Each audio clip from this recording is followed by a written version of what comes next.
Hello everybody, we are here on day 3 of Bio 2026 in San Diego, and I'm with a very familiar and friend of the industry, Susan Billings of Resilience. Thank you for joining me here today. Thanks for having me. I love it. We are here in conversation about all things bio, of course, and we're going to talk about the industry and, of course, your perspectives. I'd love to hear it. So thank you for joining us, Susan. We love it. Thank you so much. Thank you for having me. Yes. So the first thing I think everybody needs to know is, what's your role with Resilience? I'm Chief Commercial Officer. Okay. And you've been with the company for about a year, right? It'll be 2 years. Oh, 2 years? Yeah, 2 years at the end of September. It goes by fast. It certainly does. It does. Okay. So tell us a little bit about your background. Okay, so my background is I've been in the industry for about 20 years. Started my career after finishing with a PhD in organic chemistry, working in a biotech in oncology. Then flipped over to Merck, where I was responsible for strategic sourcing activities, and then entered the CDMO landscape. And I've been working in CDMO for almost 18 years now. So you've seen the landscape. You've seen everything. Seen a lot. And so I thought it would be really interesting to get your take on where things are going. So I'll get to that in a minute. Okay. So I think first off, I just thought, you all come to Bio each year. What do you come to Bio for yourself? What's the first thing that you're trying to get accomplished when you come to a show like this? Connection. Okay. That's the first word that comes to mind. Connection with my team, connection with my clients, and connection with the industry and all the things that are on theme and on trend at this point in time. It's like you're actually queuing me up for every next question. So trend-wise, she's well rehearsed. Trend-wise, pun intended. Yeah. So just really trend-wise, we come to these shows to hear about what's going on, and maybe you can give me a little more insight on what kind of things you were hoping to hear more about, or that you would like to bring to the conversations this week. Sure. I mean, I think we're seeing some pretty significant shifts in what used to be, an environment where it was a one-size-fit-all approach for drugs being brought to market to now something more personalized. Yeah. You've got themes of AI-driven drug discovery underneath that, as well as the diabetes and obesity management trend right now, and also just trying to solidify and secure supply chains. Right.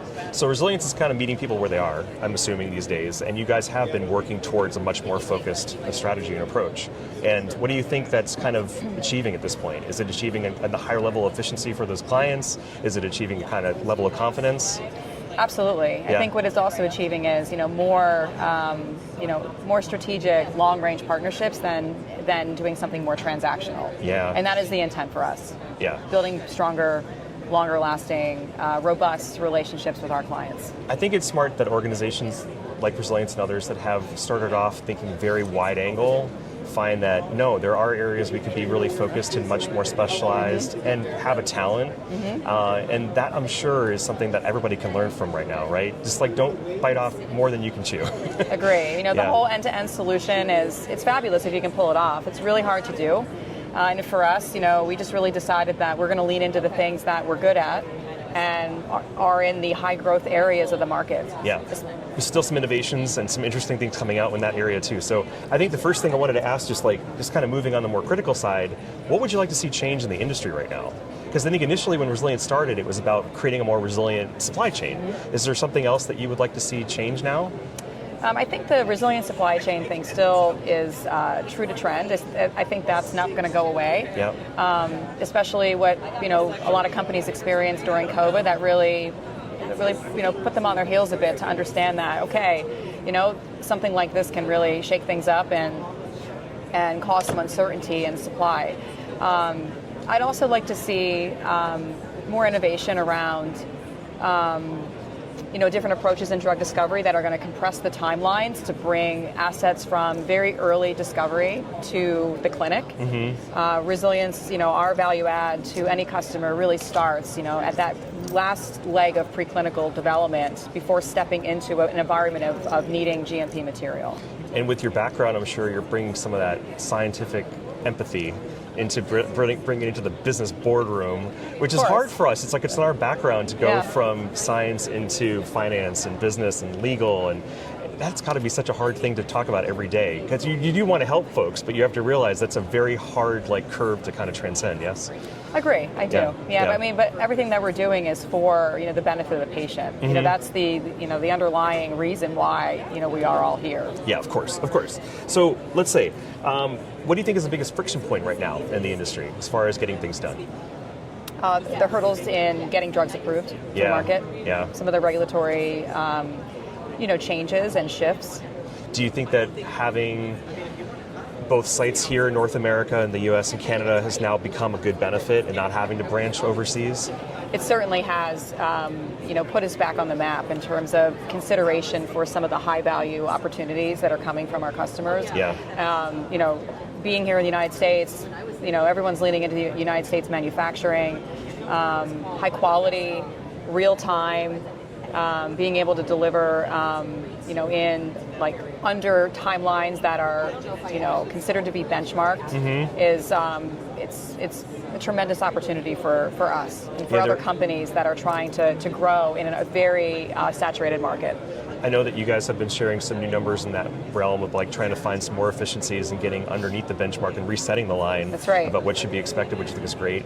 I also got to see some photos and videos of some of your facilities, and you're really embracing automation and AI. So can you talk about that for a minute? I didn't think I would be living in a world where there'd be little robots like dancing around me when I go into facilities, but that's actually happening at Resilience. It is. It is. And I would have to say, like, that's another area I think they that's make that shifting. sound, by the way, when they run around. Yeah. Just like that. Just like that.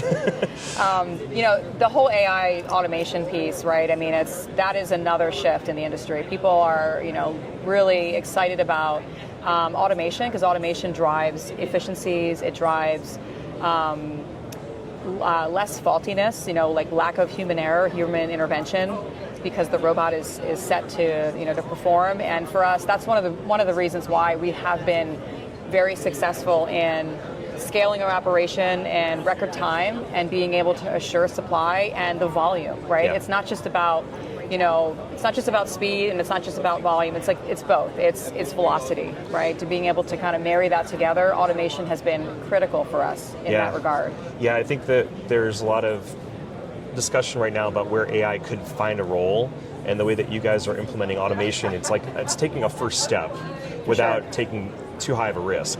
And actually it's showing a lot of worth right out of the gate, which is great, but not just like throwing AI everywhere because it's trendy. But you guys are exploring AI in places, correct? Oh, everywhere in our business. Yeah. Yes. Yeah. It's something that I'm interested to see where it goes across the industry as a whole, and if it's most applicable into either discovery or if it's finding more value in manufacturing. I'm interested in where that's going to be. Do you have any opinion on that? I think it's two-pronged. I do think that, a lot of AI isn't just a hypothesis at this point in time. It's been a proven value add to, especially the discovery segment.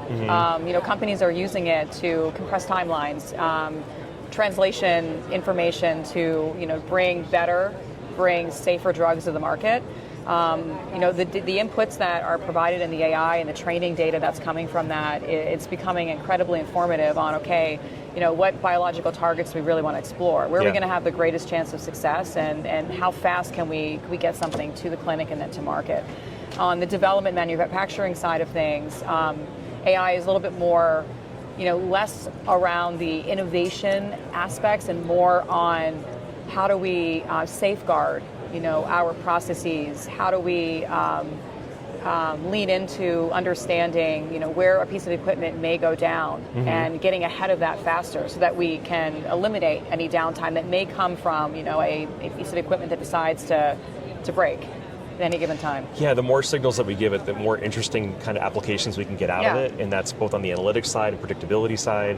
I didn't even think about this in manufacturing until a couple of years ago, but even weather trends could be an issue. If it's looking at weather trends and how things are shifting, you could figure out, okay, we have multiple facilities, we could change this process and move it to another facility because we have a risk of a storm coming in or something of that nature. Agree. It's all predictability is the right word. That's the word here. It's all about being able to get ahead of the game and understanding how we can de-risk. Yeah, exactly. Yeah. So, okay, I want to just from your standpoint and your perspective, and because you've had some different kind of roles, where do you think the industry is going to be in 5 years? I know it's almost hard to think where it's going to be in a year from now, but where do you think we might be in 5? In 5, well, I think you're going to see, some consolidation still going to occur in the market. I think you're going to see, for sure, like more robust U.S.-based supply chains. I still think the GLP-1 market's it's certainly going to prevail, and you're going to see the reinvestment of that money that has come as a result of those drugs being so meaningful right now and done really well. reinvestment into other areas of the discovery pipeline. I think that you're going to also see a lot of the capital that has been raised over the last few years finally being deployed, and helping those smaller innovator companies get off the ground. Do you think the governments are going to make that same investment too? Potentially. Potentially? Yeah, okay. Potentially. Yeah, I think there's a trend in the confidence coming from the federal level, like in Canada and the United States. I'm hoping to see that more in Europe as well, because we need that federal funding, to kind of see these things through as well, not just on the private side. I feel like it needs all. Yeah. Yeah, and there's always budgets that are allocated for different priorities that are happening, and what's driving those priorities is what's happening in the market, right? Is there certain diseases that are at an epidemic level? Are they rising to a pandemic level? Are we leaning into cancer more? I mean, I think there's priorities and there are strategic initiatives that are happening always at the federal government level with respect to how they deploy their money. Just in the most recent, like all of the innovations that come out with GLP-1, I have been so surprised how quickly it's gone from an injectable into like an oral solid dose, and I don't even know where that's going to be in 5 years. You think that'll ever be over the counter? Well, we're a little bit away from that. Yeah. I do think the one thing I can share is that regardless of whether it's an injectable or an oral, the market continues to expand. Yeah. So it's a growing market. They're not competing for each other. It's just expansion of that market. And it's benefiting different kinds of people in different kinds of situations. So it is. Yeah, so hopefully it'll continue to do so. Yeah, absolutely. Okay, well, Susan, thank you so much for joining me here at Bio 2026. I hope you have a great show.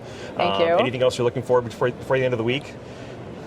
No, just here to have great conversation? Yeah, here to have a great conversation. Okay. Yeah. All right, you'll find Susan online at resilience.com, or you can come over if you're still watching this video during the show. It's Wednesday, it's day 3, so they're still here for one more day. One more day. Come out, check out the Resilience team here at Bio 2026. Thanks, Susan. Have a great... come get a warm chocolate chip cookie if you have a few minutes. Have a conversation and a chocolate chip cookie. We love that stuff. Okay, thank you, Susan. Thank you very much. Bye-bye.